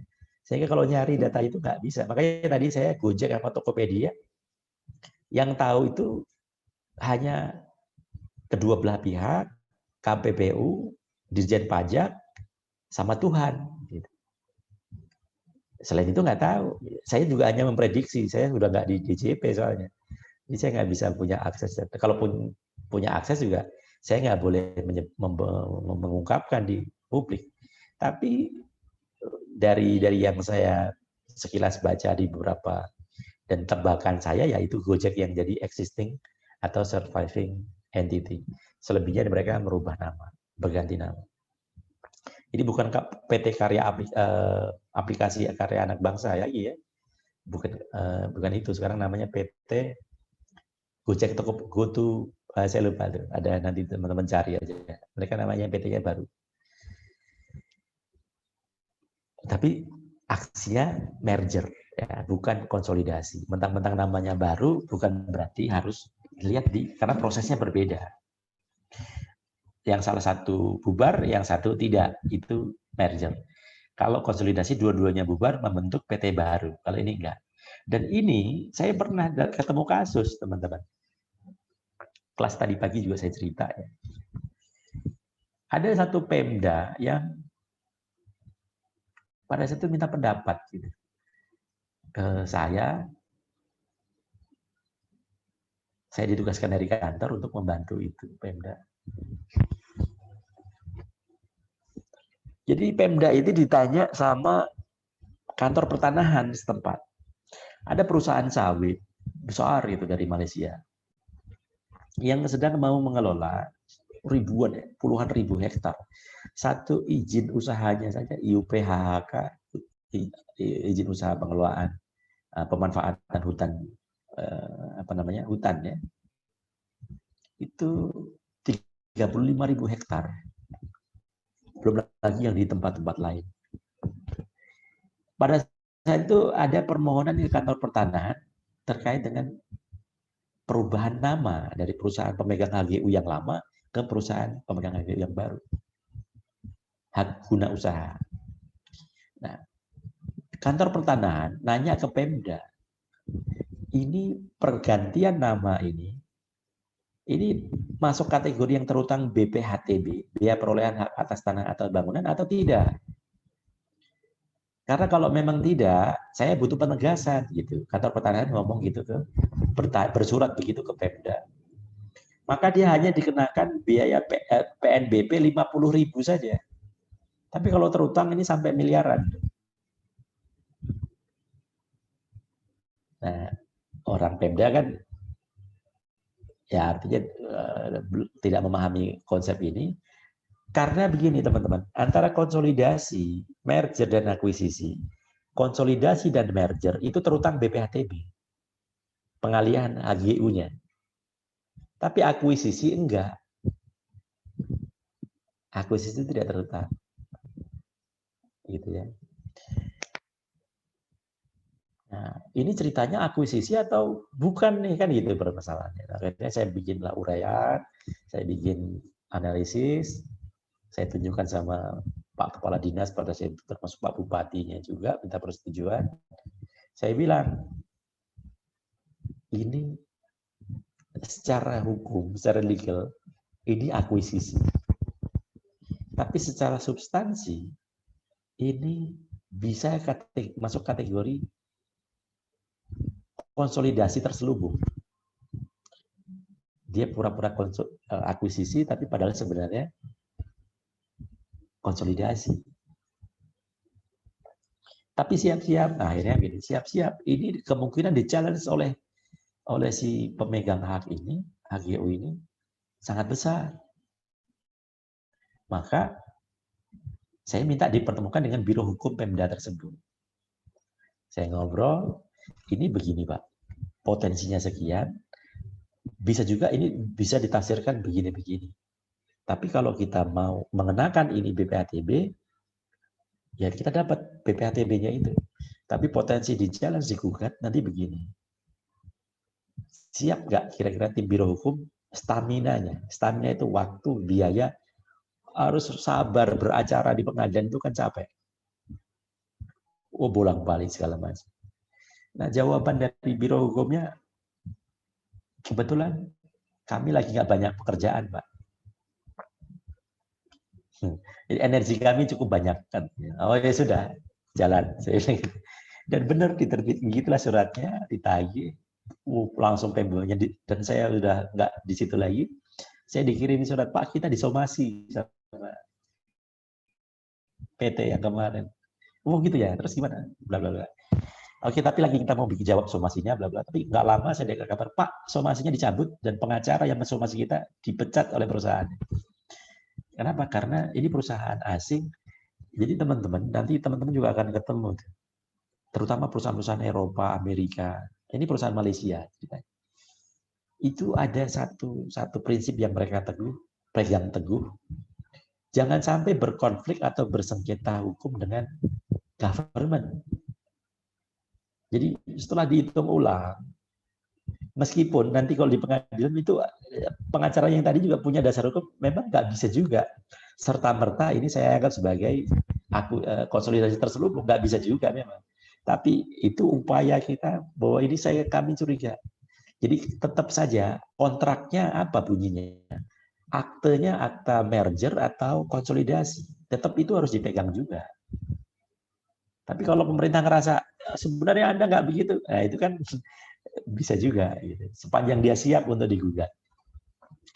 Tapi bagi investor sana ngerasa, hey, come on katanya, kira-kira begitu bahasanya. Berapa sih BPHTB itu dibanding penguasaan lahan dan keuntungannya, dan harus berkonflik, nama kita akan ditandain oleh pemerintah. Bayar.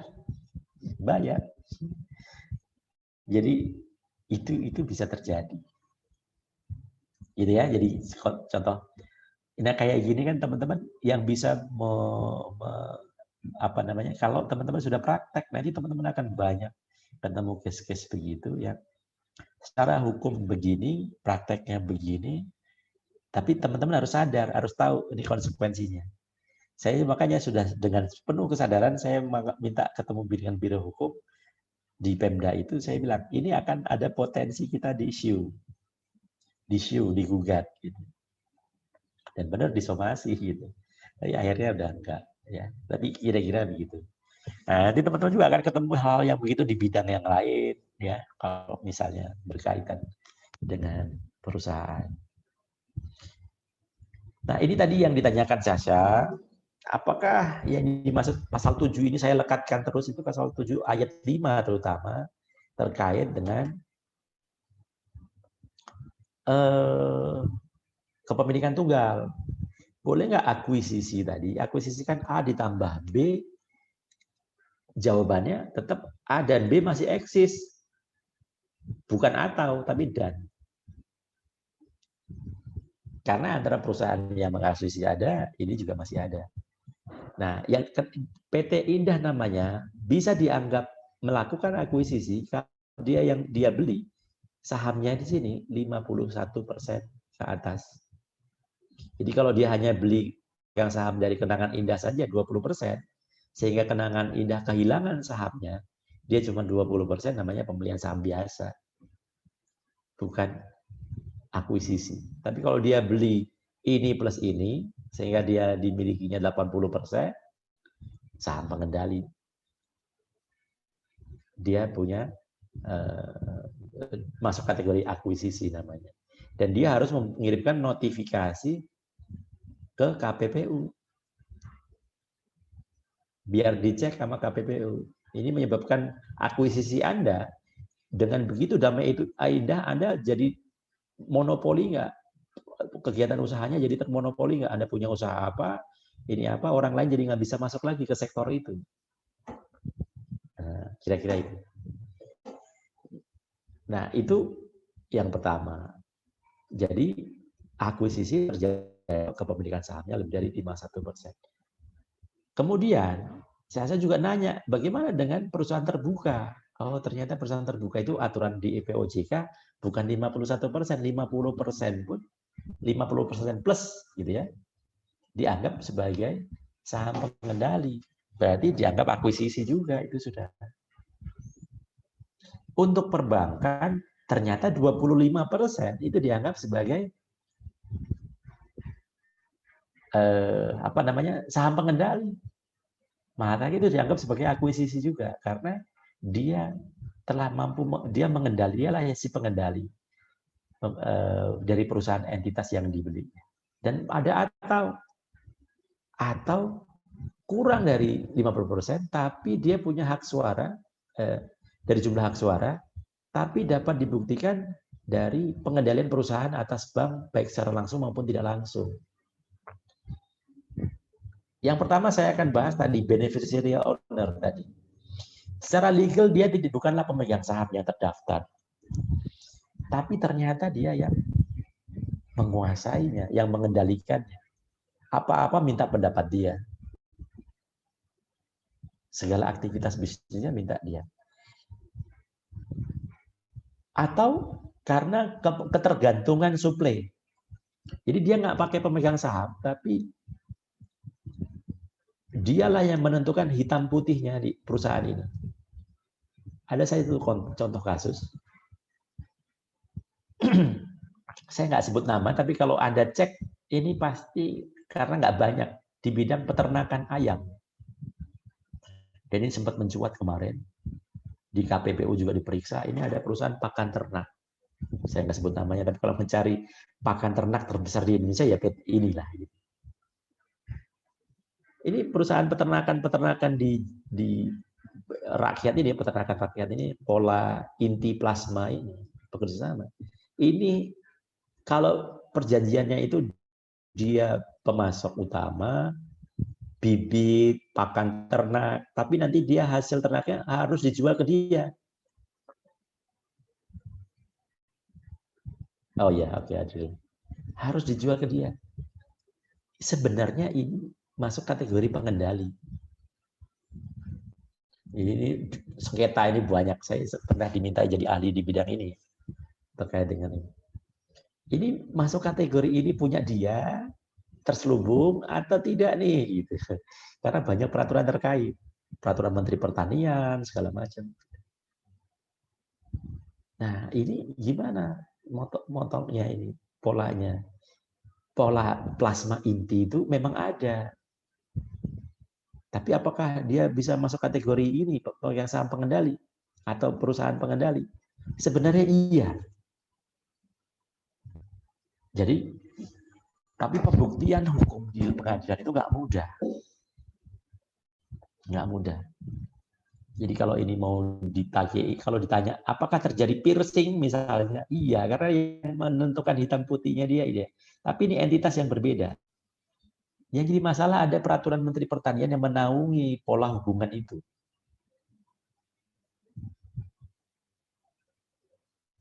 Yang menaungi pola melegalitas yang terpisah. Tapi dikendalikan hampir 100%, nggak punya posisi tawar apapun. Tapi memang pakan ternaknya dia nggak bayar dulu.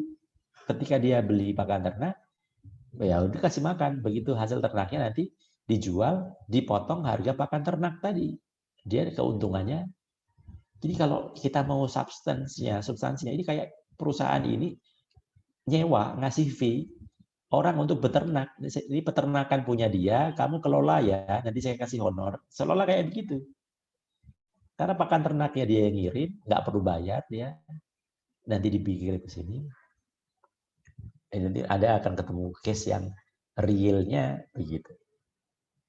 Nah, setidaknya Anda sudah punya gambaran. Saya nggak akan jelaskan detailnya seperti apa, tapi kira-kira itulah dalam dunia nyata Anda akan ketemu yang begitu, yang disebut dengan pengendali, padahal dia bukan pemegang saham.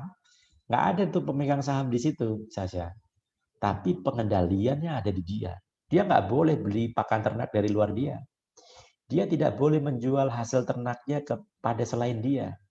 Itu kan dikendalikan. Nah, itu pengendali sebenarnya. Beneficiary owner sebenarnya. Tapi ya itu tadi, pola itu ternyata ada, diperbolehkan. Maka dia nggak bisa masuk kategori juga sebagai beneficiary owner yang sesungguhnya untuk case-case yang normal. Nah, ini contoh yang tidak langsung. Ya, pemilikan yang tidak langsung. Bukan karena pengendaliannya, tapi karena kepemilikan tidak langsung. Ini Robert Budi Hartono dan Bambang Hartono. Ini pemilik Jarum, saudaraan, bersaudara. Kepemilikan saham dia ke PT Dwi Muria Investama itu 54%. Sorry.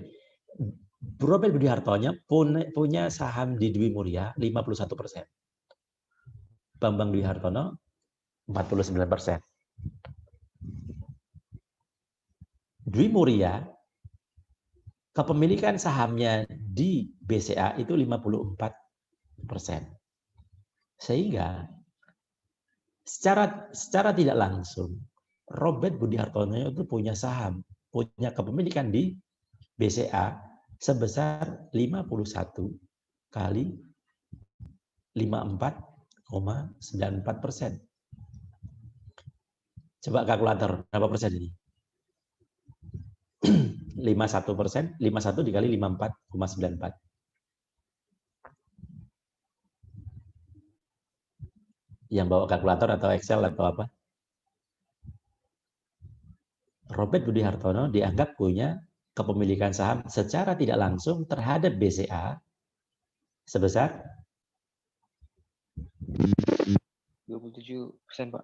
27. Kalau Bambang Hartono punya saham di sini berapa persen?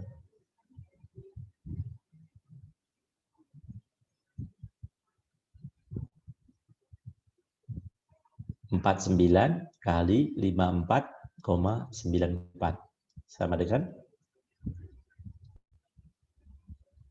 26%. Kita lihat untuk perbankan dianggap sebagai pemegang saham pengendali itu 25%, bukan 51%. Jadi itulah secara undang-undang PT 51%, tapi untuk PT terbuka 50%. Makanya aturannya saya cantumkan semua karena ada aturan-aturan khusus yang mengatur terkait dengan aksi korporasi ini. Sehingga dengan kata lain, sebenarnya ketika Robert Budi Hartono beli saham PT Dwi Muria Investama, Dwi Muria itu karena Dwi, itu dua. Muria itu asal-usul di daerah Kudus sana mereka. Dari kedua perusahaan ini. Gitu. mereka bikin ini. Seandainya mereka bikin, namanya bukan akuisisi. Tapi kalau perusahaan ini tadinya sudah ada, kemudian dia beli 51%, maka dia pengendali dari perusahaan ini. Sekaligus juga pengendali dari BCA. Akuisisi namanya. Tapi kalau Bambang Hartono, dia bukan pengendali ini, karena ini bukan bank. Tapi dia pengendali dari BCA, karena 26%. Nah, kalau di sini kan masyarakat ada berapa persen dapatnya, ada yang 1%, 0, sekian persen, masyarakat ya, yang go public kan. Nah, begitu. Jadi saham pengendali dimiliki oleh ini juga pengendali, ini juga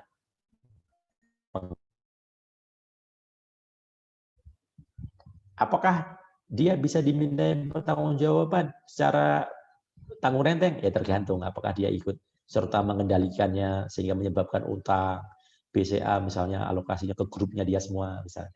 Nah, itu yang disebut dengan piercing the corporate veil bagi pemegang saham. Begitu ya.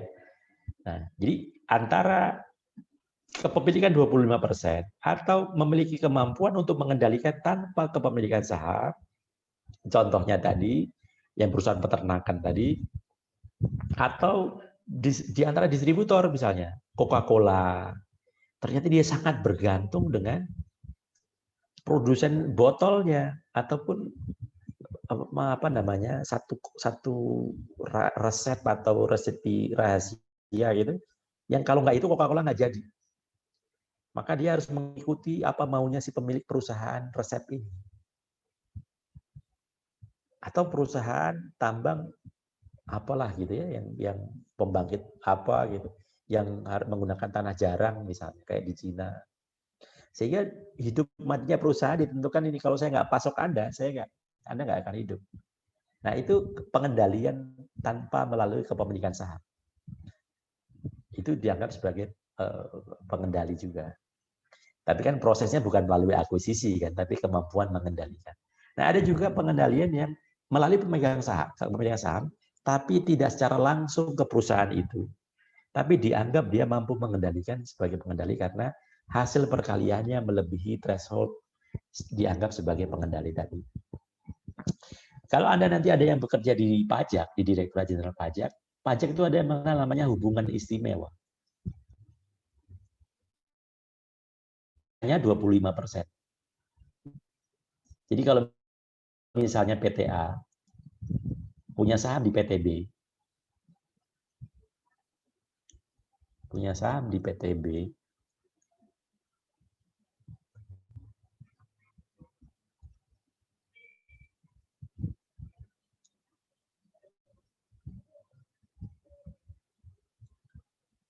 PTB punya saham di PTJ. Ini punya saham 50%. Ini punya saham 50%. A dan B punya hubungan istimewa nggak? Ya, istimewa. B dan C istimewa nggak? Ya, istimewa. Karena di atas 25% kan. A dan C istimewa nggak? Ya, istimewa. Kenapa? Karena 25%. 50 dikali 50, 25%. Jadi A dan C ini punya hubungan istimewa. Secara tidak langsung namanya. Karena kepemilikan saham 25% secara tidak langsung. Kalau ini 50% secara langsung, ini 50% langsung, ini 25% secara tidak langsung. Maka dianggap punya hubungan istimewa. Sehingga nanti kalau ada transaksi jual beli di antara mereka, dia harus menggunakan harga yang wajar.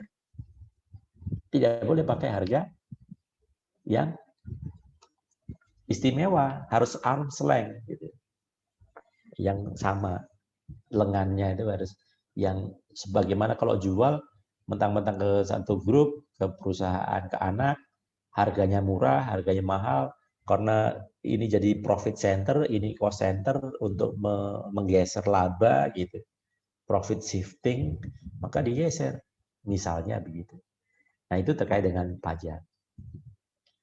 Ya, ini proses-prosesnya Anda cukup tahu saja nanti kalau misalnya ketemu terkait dengan prosesnya untuk perusahaan terbuka, nggak usah dihafal. Saya juga nggak hafal juga ini prosedurnya, jangka waktunya sekian lama. Nah, yang penting Anda tahu ada peraturan OJK untuk PT terbuka, maka mekanismenya harus mengikuti aturan di POJK ini. Nah, ini contoh-contoh bentuk-bentuk aksi korporasi yang diatur, yang diterbitkan rilis resmi dari KPPU sebenarnya. Intinya sama dengan apa, konsolidasi seperti apa, merger seperti apa. KPU berkepentingan jangan sampai akibat dari aksi korporasi tadi menimbulkan praktik-praktik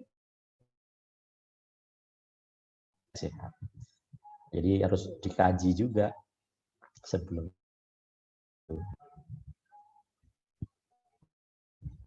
Sebenarnya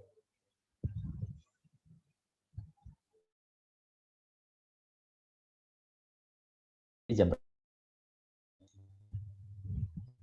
kurang setengah jam lagi ya. Oke, saya lanjutkan sedikit lagi.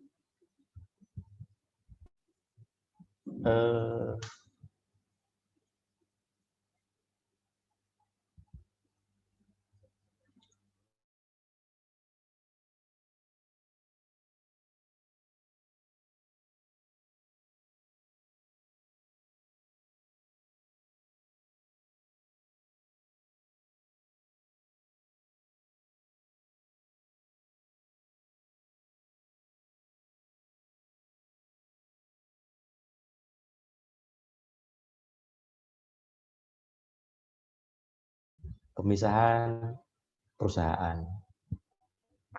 Oh ya, nanti tolong recording ini di-share juga sama kelas 505 ya. Kayaknya saya ngomongnya juga beda. 505 juga nanti teman-teman bisa lihat di 505 juga. Jadi kadang dua kelas itu saya ngomongnya beda. Maksudnya yang saya bahas berbeda gitu. Biar saya yang melengkapi. Contohnya di sini ada contohnya. Saya ingat saya aja gitu. Saya ngomong ini. Secara garis besar sama, tapi contohnya kan berbeda gitu. Jadi teman-teman bisa saling lihat recordingnya. Nah, sekarang spin off atau split off. Tadi sekilas saya udah singgung. Bentar. Sasha tadi pertanyaannya sama Tias tadi mudah-mudahan sudah terjawab ya. Oh ya, terkait dengan ini yang Sasha tadi kayaknya belum. Yang 100%. Nah, bagaimana? Saya selalu kasih warning pasal 7 ini. Ya, akuisisi itu boleh nggak Indah namanya ini beli sahamnya Harapan Indah. Ini dibeli semua. Maksudnya saham di sini ya. Sehingga nanti Harapan Indah nggak punya saham lagi di sini. Dia nggak punya saham lagi. 100% dimiliki oleh Indah.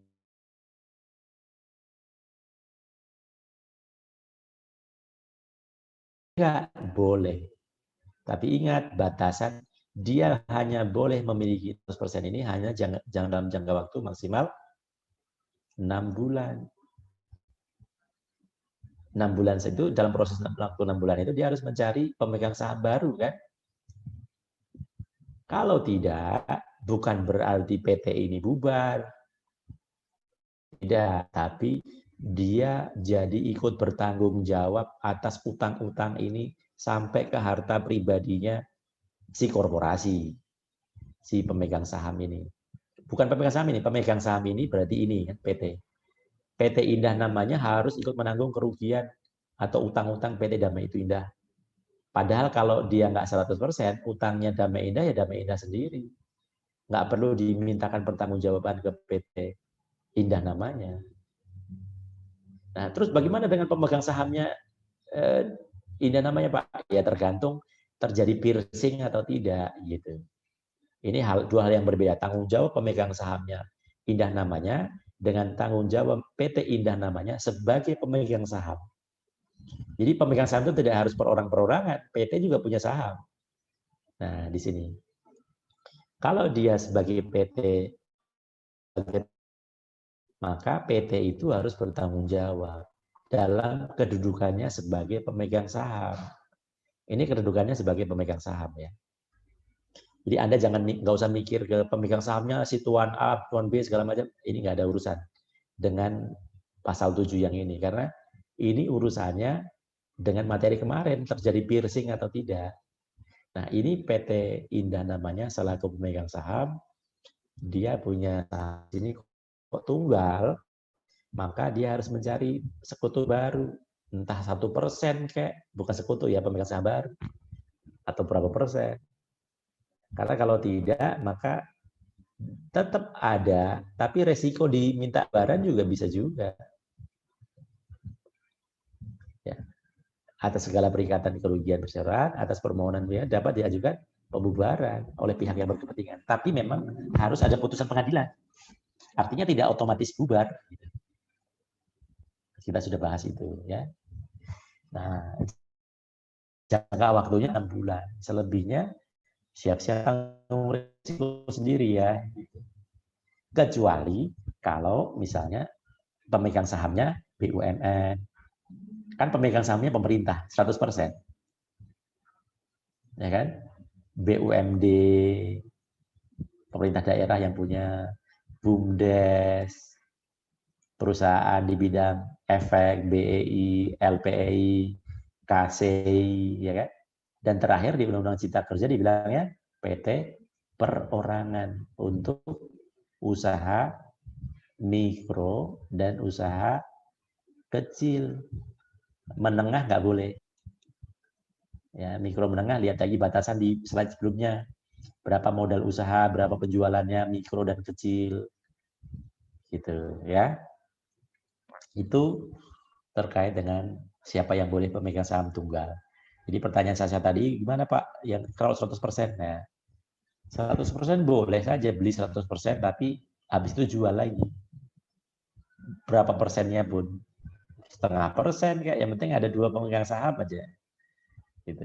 Kadang juga dengan perusahaan grupnya sendiri dijual, dia bikin PT baru. Nggak ada masalah. Gitu. Yang penting ada entitas yang berbeda. Apakah berarti kalau dia ada yang baru, dia tanggung jawabnya terbatas, Pak? Secara teoritis, secara normatif iya. Tapi kalau ternyata Anda PT IDA namanya terlalu mencampuri urusan ini, ada ultra vires di sana, maka ya nggak terbatas lagi. Karena terjadi piercing. Gitu ya. Kembali lagi bolak-balik ke sana. Nah, sekarang pemisahan baik spin off, pemisahan total split off maupun spin off hanya cabangnya saja. Contohnya sudah ada ya, untuk contoh dan bisa dimengerti dengan membaca itu. Satu dipecah total, satu potong. Perusahaan penerbangan tadi yang melepaskan unitnya karena pertimbangan bisnis, atau bank syariah tadi ya karena regulasinya memang harus di spin off gitu. Nah, ini aturan spin off. Anda baca sendiri ya nanti slide ini untuk menambah pemahaman. Nah, sekarang terakhir, pembubaran. Apa beda pembubaran, likuidasi, dan berakhirnya? Ini slide yang saya kirim, tapi ada di slide materi PT. Pertemuan keberapa itu PT? Pertemuan keempat, nggak salah. Ada materi ini. Tadi barusan saya gabung karena saya lihat saya kirim kok ternyata belum ada pembubaran. Jadi intinya suatu PT persatuan terbatas, kalau CV firma persekutuan perdata kan sudah pernah kita pelajari ya,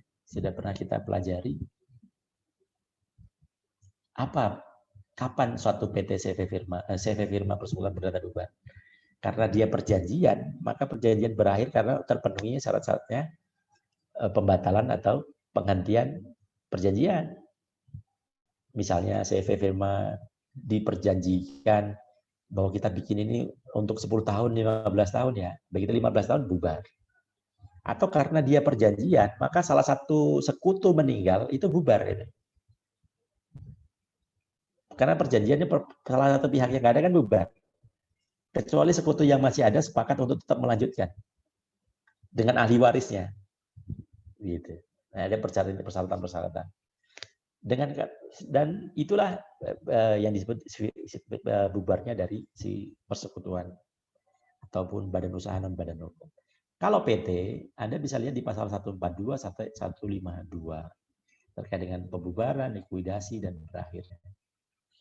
Yang pasti atau yang perlu Anda ketahui, bubar itu belum tentu berakhir. Beda bubar dengan berakhir itu beda. bubar itu ya demi hukum dia bubar, tapi belum tentu status badan hukumnya berakhir. Belum selesai. Orang kalau meninggal, itu belum selesai hanya meninggal saja, tapi dia harus dimakamkan, harus sesuai dengan agama masing-masing. Kalau menurut agama diselesaikan utang piutang segala macam. Pun demikian korporasi. Dia bubar karena memang di akte pendiriannya pada saat itu para pendiri sepakat hanya didirikan PT hanya 10 tahun saja. Atau 5 tahun karena mau mengerjakan proyek tertentu saja.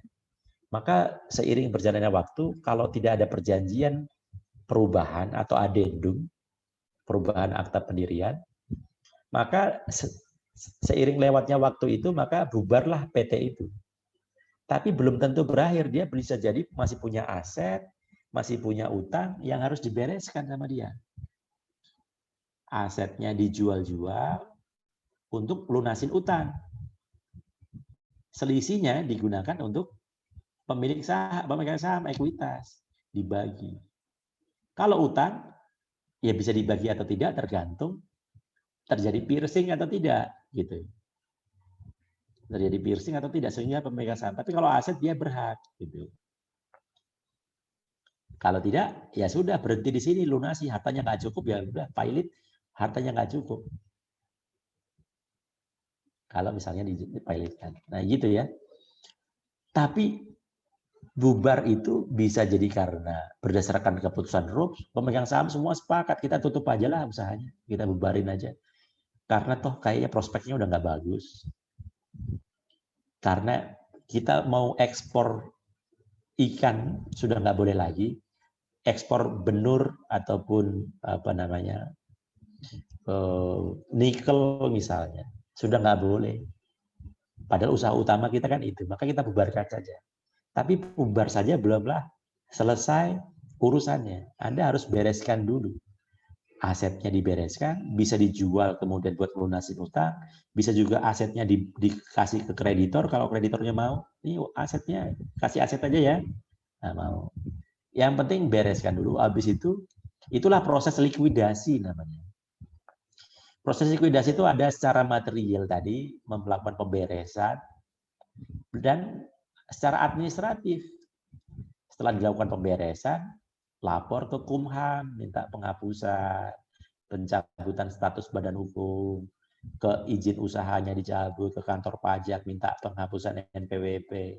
Tentu akan dicek dulu, punya utang pajak nggak? Kalau punya, lunasin dulu, baru saya hapus. Kalau masih punya utang pajak, nggak akan kami hapus. Begitu. Nah, itu proses likuidasi namanya.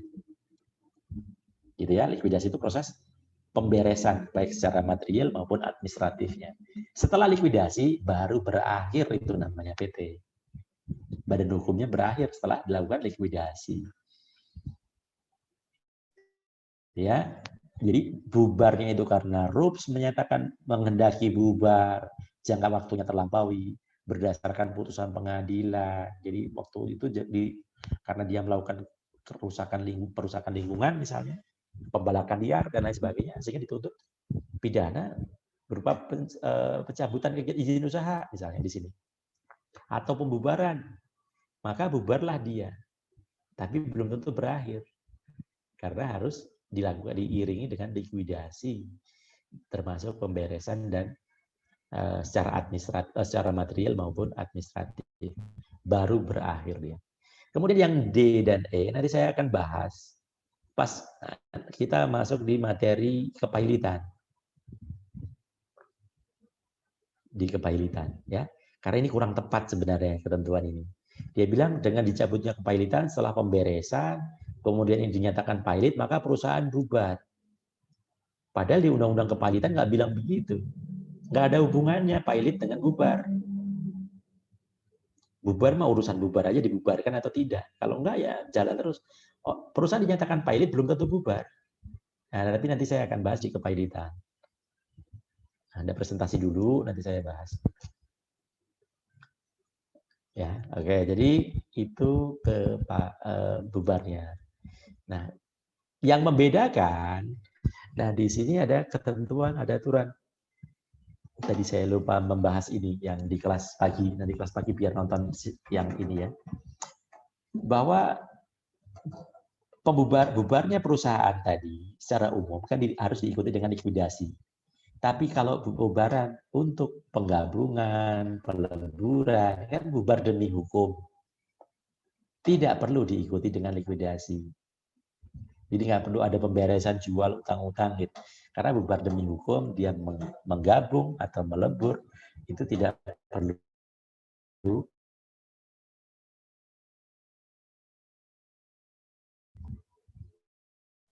Bubarnya perseroan ayat 1, yang tadi ayat 1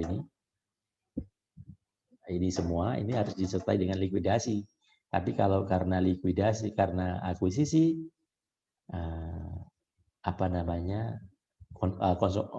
konsolidasi maupun merger, maka dia bubar demi hukum tanpa disertai dengan proses atau tindakan likuidasi.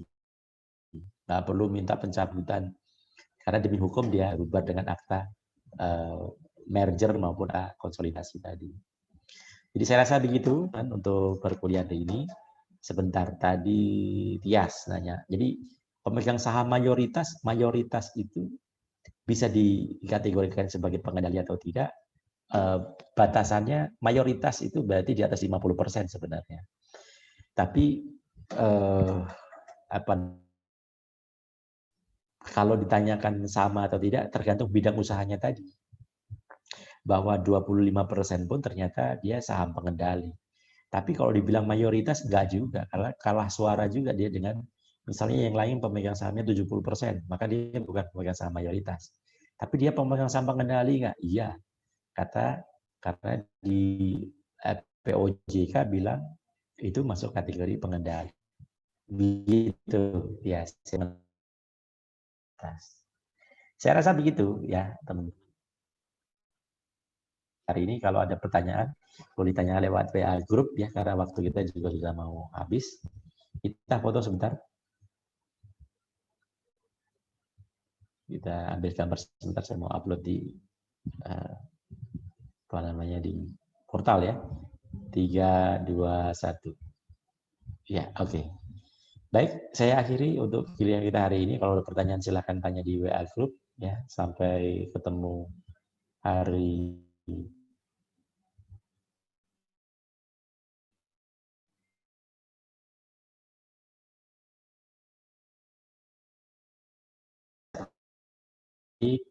ya, pahami, pelajari dengan baik. Semoga kita bisa menghadirkan presentasi yang menarik, diskusi, termasuk yang bertanya ya. Bukan berarti yang juga nggak dinilai, pertanyaan juga dinilai. Oke, saya akhiri. Selamat siang. Assalamualaikum warahmatullahi wabarakatuh. Sampai ketemu minggu depan. Waalaikumsalam.